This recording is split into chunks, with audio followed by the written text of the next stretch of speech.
ஆமாங்க. கிராமத்தில தீபாவளி கொண்டாடுறதுக்காக கிளம்பிட்டோம். வாங்க நீங்களும் எங்க கூட சேர்ந்து கொண்டாடலாம்.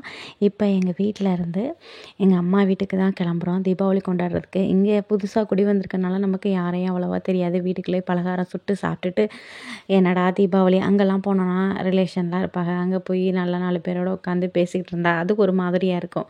இங்கே உட்காந்து ஒரு ஆளா 4 பணியாரத்த சுட்டு வச்சு சாப்பிட்டுக்கிட்டு, சிக்கன வாங்கிட்டு வந்து சாப்பிட்டுட்டு, அது நல்லா இருக்காது. எப்பயுமே நான் எங்கள் அம்மா வீட்டுக்கு போயிருவேங்க காலையில் தீபாவளி கொண்டாடிட்டு. சரின்ட்டு இப்போ கிளம்பிட்டோம். அந்தன்னு 6 மணிக்குள்ள எல்லா வேலையும் முடித்தேன். இப்போ இது நாள் நைட்டுங்க எல்லாத்தையும் க்ளீன் பண்ணி வச்சிட்ருக்கேன். காலையில் எழுந்திரிச்சு சீக்கிரமே நம்ம வேலையெல்லாம் செஞ்சிடணும்னு சொல்லிட்டு வேகமாக க்ளீன் பண்ணிகிட்ருக்கேன் friends. Welcome my dear friends, welcome to Suji முகிஃபன். இன்றைக்கி நம்மளோட சேனலில் நம்ம கிராமத்து ஸ்டைலில் தீபாவளி எப்படி கொண்டாடணும் அப்படின்னு சொல்லி தாங்க இன்றைக்கி வீடியோவில் உங்கள் கூட ஷேர் பண்ண போகிறேன். பிடிச்சிருந்தது அப்படின்னா லைக் பண்ணுங்கள், ஷேர் பண்ணுங்கள், கமெண்ட் பண்ணுங்கள், மறக்காமல் நம்மளோட சேனலை சப்போர்ட் பண்ணுங்கள். இப்போ இன்றைக்கி நம்ம வீட்டில் காலையில் 5 மணிக்கு எழுந்திரிச்சிட்டேங்க. எப்போயுமே 6 மணிக்கு தாங்க எழுந்திரிப்பேன் தீபாவளிக்கு. ஏன்னா அவ்வளவா பலகாரம்லாம் நிறையா செய்ய மாட்டேன். இந்த வருஷம் 5 மணிக்கு எழுந்திரிச்சிட்டேன். ஏன்னா சீக்கிரமே அம்மா வீட்டுக்கு போய் தீபாவளி கொண்டாடணும்னு சொல்லிட்டு நான் மட்டும்தான் எழுந்திரிச்சேன். நானாக தான் எல்லாமே செஞ்சேன். என்ன பார்த்தீங்கன்னா ஃபஸ்ட்டு பணியாரம், அடுத்தது வாழைக்காய் பச்சி, அடுத்தது உருளைக்கிழங்கு பச்சி என் பையனுக்கு பிடிக்கும்னு சொல்லிட்டு செஞ்சேன். பஜ்ஜி பார்த்திங்கன்னா சும்மா சூப்பராக அட்டகாசமாக வாழைக்காய் நல்லா பெரிய வாழைக்காயாக இருந்துச்சு. பஜ்ஜி போடும்போது நல்லா சூப்பராக இருந்துச்சுங்க. நல்லா எப்படி சொல்கிறது, புசு புசுன்னு அவ்வளோ ஒரு சூப்பராக இருந்தது. அது சுட்டு கொஞ்சம் நேரம் ஆயிடுச்சுங்க. அது ஒரு மாதிரி டொஸ்ஸுன்னு போச்சு வீடியோ எடுக்கும்போது. அடுத்ததாக அந்த பலகாரம் நல்லாவே செஞ்சுருந்தேங்க. என்ன அப்படின்னா நாள் மாவு சேர்த்து என் பாட்டி கொடுத்துருந்தாங்க. நான் கொண்டு வெளியில் தான் வைக்க சொன்னாங்க. என்னோடய ஹஸ்பண்ட் நான் தூங்கினதுக்கப்புறம் வேஸ்ட் ஆகிடும்னு சொல்லிட்டு அவங்க ஃப்ரிட்ஜில் எடுத்து வச்சுட்டாங்க. பார்த்திங்கன்னா காலையில் இருக்கவே இல்லை, தண்ணியாகவே இருந்துச்சு. என்னடா பண்ணுறது, லைட்டாக தண்ணி ஊற்றி பணியாரமாக கரைச்சி ஊற்றிட்டேங்க. இது நான் 6 மணிக்கெலாம் எல்லாமே செஞ்சுருந்தேன். அதாவது இட்லியை வச்சு தேங்காய் சட்னி வச்சு அடுத்தது சாதமும் செஞ்சுட்டேன். அவங்க எழுந்ததுக்கு அப்புறம் தான் போய் சிக்கன் மட்டன் வாங்கிட்டு வரணும் இல்லையா, அதனால் நான் எல்லா வேலையும் முடிச்சிடலாம், ஏன்னா சீக்கிரம் போயிடலாம்னு சொல்லிட்டு இந்த தடவை தீபாவளிக்கு பஜ்ஜியும் பணியாரம் மட்டும் தாங்க செஞ்சுருந்தேன். எப்பயும் குலோப் ஜாமுன் லட்டெல்லாம் போன வருஷம் செஞ்சேன். இந்த வருஷம் எதுவும் செய்யலை. இவங்க வேலை பார்த்த இடத்துல ஸ்வீட் பாக்ஸ் கொடுத்துருந்தாங்களா, ஸோ அதனால் அதை வச்சு கும்பிட்றலான்னு சொல்லிட்டு, ஏன்னா போன வருஷம் நான் லட்டு ட்ரை பண்ணி அது வேஸ்ட்டாக போச்சு, எனக்கு வரல. அதனால் இவங்க வேணான்னு சொல்லிட்டாங்க. எதுக்கு அப்படின்ட்டு இது மட்டும் குலோப் ஜாமுன் மட்டும் செய்யலாம்னு நினச்சேன். ஆனால் சும்மா டைமில் செஞ்சால் தான் பசங்க சாப்பிடுவாங்க. இந்த மாதிரி டயத்தில் எல்லாத்தையும் ஒரே நாளில் செஞ்சால் வேஸ்ட் ஆகிடும். நான் எப்பயுமே அவ்வளோவா ரொம்ப செய்ய மாட்டேன். தீபாவளிக்கு காலையில் ரொம்ப அழட்டிக்க மாட்டேன். சில பேர் வடை பணியாரம் பச்சின்னு காலைல உட்காந்து 8 மணி வரைக்கும் செய்வாங்க. அந்த மாதிரி நான் செய்யவே மாட்டேன். ஏன்னா காலையில் நீட்டாக ஃபங்க்ஷன் கொண்டாடணுன்றதுக்காக சாத்துறதுக்கு அந்த எண்ணெய் சட்டி வைக்கணும்னு சொல்லுவாங்களே, அதனால் பஜ்ஜி மட்டும் நான் செய்வேன். நாள் 2 3 பலகாரம் செஞ்சுருவேன். அந்த டைம் நான் அவ்வளோவா செய்யலை. இப்போ காலையில் அவங்க எழுந்திரிச்சிட்டாங்க. எத்தனை மணிக்கு எழுந்தாங்கன்னா 7:30 போல் தான் எழுந்தாங்க.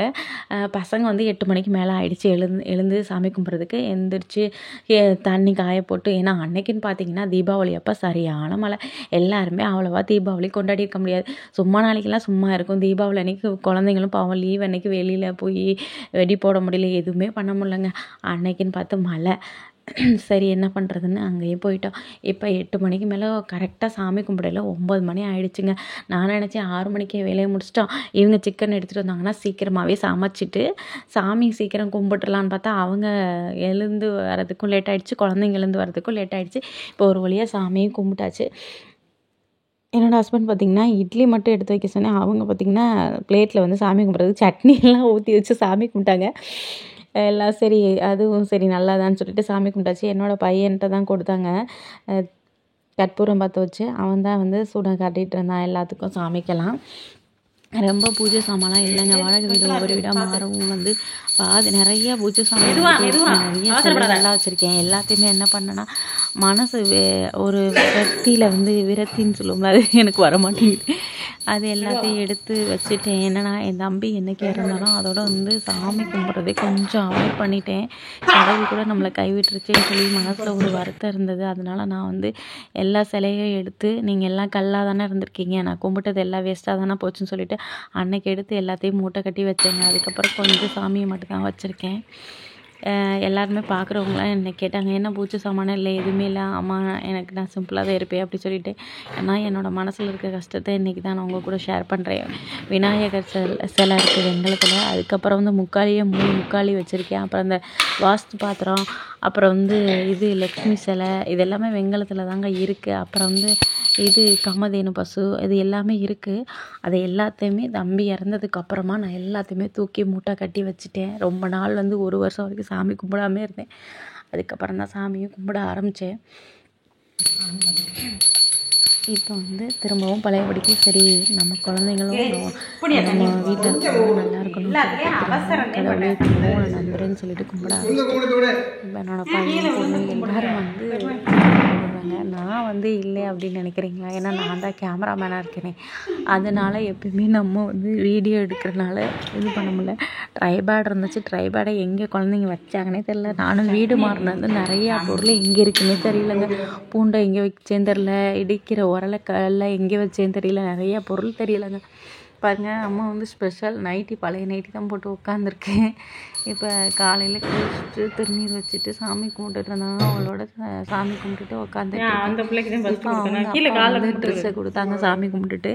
சரி பொண்ணு வந்து அப்பா காலையில் விழு அப்படின்னு சொன்னேன். அப்படியே நிற்கிது எனக்கு. சரி தம்பி விழுச்சுன்னா அவன் பாருங்கள் கடமைக்கு. இப்போ இருக்க பிள்ளைங்களாம் எப்படி இருக்காங்கன்னு பாருங்கள். கடமைக்கு சொன்னோடனே பயப்படுவாங்க. இப்பெல்லாம் நம்ம பொருளை எடுத்துட்டு வா அப்படின்னு சொன்னா என்ன அப்படின்னு அதட்டிடுங்க.